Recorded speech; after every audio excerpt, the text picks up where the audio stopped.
Salut! Dans la série de capsules pour mes services et mes soins, aujourd'hui, je te parle de mon soin, je te dirais, qui est fort, celui qui est le plus large, qui est le soin d'accompagnement humain. Donc, j'appelle ça humain parce que je fais aussi des soins pour les animaux. Donc, je voulais vraiment faire une distinction entre les deux. Et dans le soin humain, ça travaille des choses tellement larges que j'avais de la difficulté à pouvoir l'appeler autrement pour un soin spécifique. Donc, j'ai fait plusieurs formations en coaching, en kinésiologie holistique. J'ai fait des cours en soins énergétiques aussi. Donc, le soin humain va aller dans plein de directions différentes selon le besoin de la personne et le besoin du moment. Je commence toujours avec une espèce de compréhension du thème. Je vais vraiment aller chercher quelque chose de précis dans l'énergie. On le sait que pour travailler, pour donner une direction, pour aller chercher un focus précis, on doit avoir quand même quelque chose d'assez spécifique pour pouvoir aller avoir des résultats, premièrement, que d'aller dans le trop large puis de s'épivarder un petit peu là-dedans. Donc, dans l'énergie, on a besoin de créer une intention pour aller chercher quelque chose, une direction spécifique aux soins. Donc, je vais demander à ma cliente de me dire un petit peu qu'est-ce qu'elle vit dans les derniers temps. On va aller chercher un thème qui va être des fois un peu plus large, mais des fois un peu plus spécifique selon ce qu'on a à travailler puis ce qu'elle veut avoir comme résultat aussi. Mon outil de base, c'est vraiment la kinésiologie holistique que les chiro ont inventé à la base, transféré vers quelque chose qui est plus émotionnel. Et vu que je suis à distance, c'est mes doigts qui vont faire office du bras finalement. Si mon doigt reste fort, ça veut dire qu'il n'y a rien à l'adresser dans l'énergie, il n'y a pas de faiblesse dans un sens. Et si le doigt descend, ça veut dire qu'il y a quelque chose à aller adresser, qu'il y a une problématique, qu'il y a un blocage à cet endroit-là. Donc, je vais passer au travers les sections de mon cartable pour aller identifier ce qu'il y a à être travaillé par la personne qui est devant moi à ce moment-là. Et c'est comme ça que je vais tester dans le cartable les informations nécessaires pour le soin. C'est vraiment à l'inconscient qu'on va s'adresser. On le sait qu'on a une très, très petite partie de notre cerveau qu'on utilise. La plus grande partie est celle qui est pas accessible dans un sens. Et c'est à travers cet inconscient spirituel-là qu'on est capable d'aller adresser des choses que le conscient n'est pas capable de savoir, d'aller chercher pour pouvoir aller libérer des choses qui ont été mises un petit peu en arrière de la cravate. Quand on enfouit un événement, un deuil, une émotion, peu importe, c'est dans l'inconscient que ça va aller se cacher. Donc, c'est pas moi qui va décider dans quelle direction l'harmonisation va se faire. C'est vraiment l'inconscient, donc l'énergie de la personne qui va m'indiquer les informations. Ce qui est bien avec la kinésiologie, c'est qu'on va vraiment avec les couches là, de l'extérieur vers l'intérieur. Donc, si tu as accumulé, je sais pas, moi, 500 couches dans ta vie au complet, on n'ira pas creuser au travers la 300e couche. On va vraiment aller libérer les couches du dessus qui sont prêtes à être levées pour pouvoir aller de façon graduelle jusqu'à la racine du problème. Je travaille beaucoup avec le point zéro. C'est important pour moi d'aller chercher une espèce de point d'équilibre entre le positif et le négatif pour aller défaire justement les résistances qu'il pourrait y avoir. Et sans aller dans l'énergétique, on n'est pas capable d'aller adresser ce qu'il y a dans l'inconscient parce que notre cerveau, consciemment, il n'y a pas accès. Donc, c'est avec ce test musculaire-là qu'on va aller adresser les choses. J'ai un cartable, ici, qui est assez énorme, avec plein d'informations à l'intérieur. C'est évidemment pas un cartable qui est spécifique à chacune des personnes, c'est un cartable qui est générique. Donc, quand je vais aller chercher une donnée spécifique, c'est important que la personne me réponde avec son intuition. Si la donnée qui sort, c'est une orange, ben ça se peut que pour moi, ça me fasse penser à la Floride. Ça se peut que pour quelqu'un, ça fasse penser à manger santé. Ça se peut que pour une autre personne, ça soit synonyme de dégoût parce qu'elle aime pas les oranges. Fait que c'est vraiment important que ce cartable-là, qui est très, très générique, soit pris dans sa spécificité pour chaque personne. Donc, c'est important que moi, je donne pas de réponse à la personne qui va recevoir la donnée, mais que ce soit son interprétation à elle, avec son vécu, avec son cœur, avec son intuition, pour être capable de faire des liens avec sa propre vie. C'est aussi super important de pouvoir être capable d'aller travailler avec notre intuition et de laisser un petit peu le mental de côté. Parce que si on essaie juste de rationaliser la donnée, ça va être un petit peu plus difficile d'aller chercher les informations nécessaires pour pouvoir comprendre le message de notre inconscient. L'accompagnement soins humains, ça va vraiment dans toutes les directions. Moi, je vais vraiment souvent parler avec la clientèle de problématiques d'affirmation de soi, de mettre ses limites, de solidité intérieure, comment prendre ses propres décisions sans être tout le temps avoir un besoin de validation avec l'extérieur, pour être capable de faire un petit peu d'espace pour pouvoir comprendre réellement ce que notre animal essaie de nous envoyer comme information, pour être capable de faire une bonne prise de décision pour une fin de vie par rapport à l'euthanasie d'un animal, par exemple. Comment gérer un deuil après cette perte-là, que ce soit humain ou animal. Il y a vraiment une foule de choses qui vont être adressées pendant ce type de soins-là. Et moi, mon point d'honneur est vraiment de t'outiller pour que tu sois capable de faire ton chemin par la suite.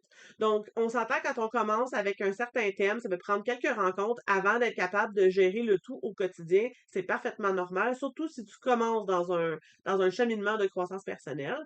Mais au fur et à mesure des rencontres, je vais te donner des outils, des petits devoirs à faire à toutes les fois pour que tu sois capable de créer quelque chose de solide dans ton quotidien et que quand il va arriver des choses similaires ou autre chose dans ta vie, ben que tu aies les outils pour être capable de gérer la chose. Je pense que des accompagnements, on en a besoin toute notre vie. J'en fais régulièrement depuis le début de ma croissance personnelle, ça fait des années, j'en fais encore quasiment à chaque mois, parce que je trouve ça aidant d'avoir un regard extérieur, parce qu'à un moment donné, on est le visage directement dans notre vie, dans notre quotidien, donc d'aller chercher un soutien extérieur, c'est très aidant.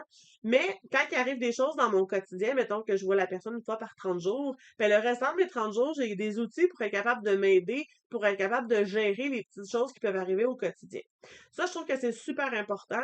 On va parfois voir des thérapeutes qui vont aller donner toute l'information aux clients, que les clients reçoivent ça et ont rien à faire en tant que tel.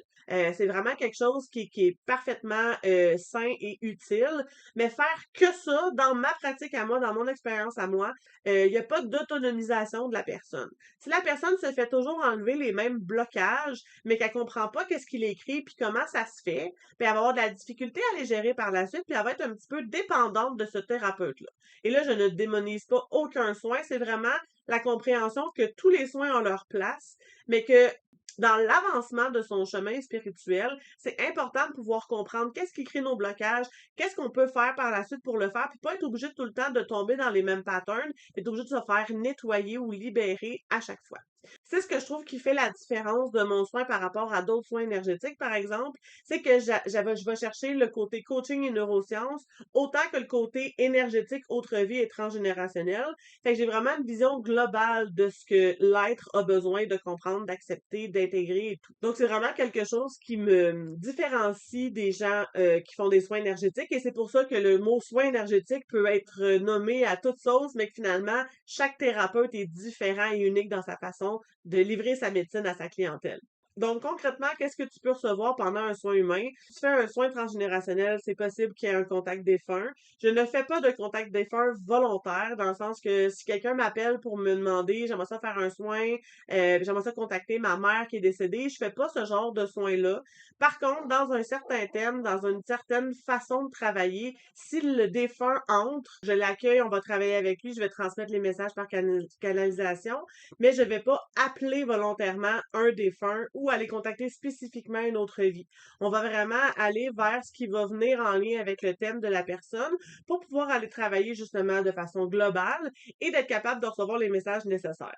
C'est pas toujours nécessaire qu'un défunt se présente, que ce soit humain ou animal, mais des fois ça peut vraiment être aidant. Donc c'est pas quelque chose que je vais bloquer, mais c'est pas quelque chose que je vais demander spécifiquement non plus. Ça reste ouvert si quelqu'un doit se présenter pour pouvoir livrer un message.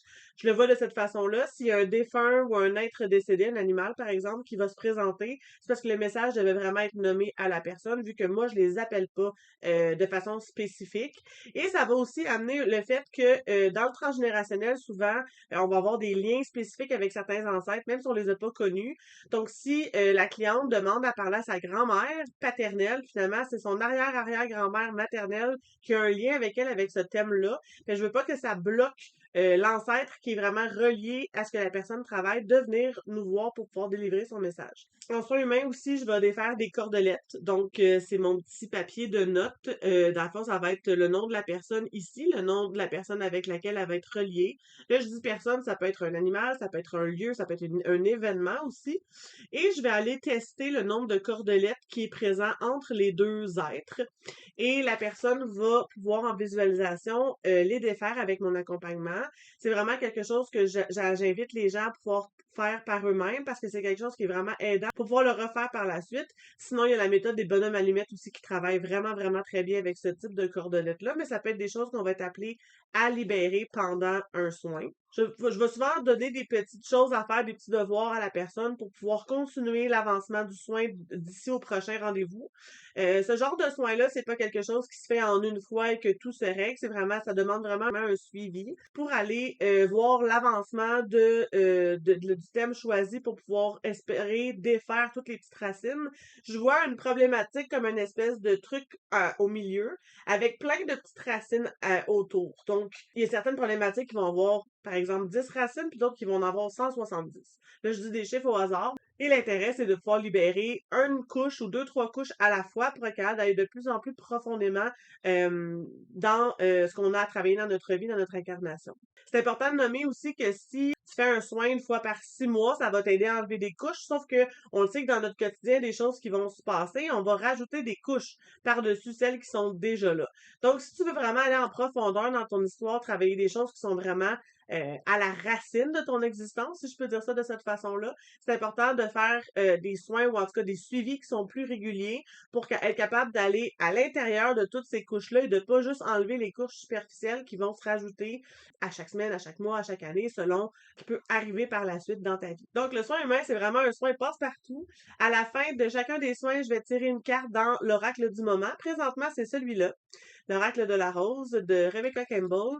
J'aime beaucoup les messages qui sont très, très doux. Je trouve que ça fait souvent une espèce de petit wrap-up de la séance et la personne va repartir avec un texte ou une image, ou les deux, qui vont lui parler pour pouvoir lui remémorer ce qui s'est passé un petit peu pendant la séance. Donc, les gens apprécient beaucoup ce type de petit message-là à la fin d'un soin. Ça fait une petite mémoire aussi, puis ça donne l'information de ce sur quoi la personne doit mettre un petit peu le focus par la suite. Donc, je trouve que ça termine en beauté le soin humain. Donc voilà, si tu sens que tu as quelque chose à adresser par rapport à ton quotidien, à ta vie en général, un blocage ou un objectif que tu voudrais atteindre prochainement, tu peux m'écrire en privé ou sous la vidéo pour qu'on discute plus en détail de tes besoins. Oublie pas que tu as toujours accès à un appel découverte qui est 100% gratuit d'une durée de 15 à 20 minutes pour pouvoir me parler de tes besoins, que je puisse t'enligner, savoir si je suis la bonne personne pour t'accompagner puis vers quels soins ça serait bénéfique d'aller. On se voit à la prochaine capsule pour le prochain service. Bye bye!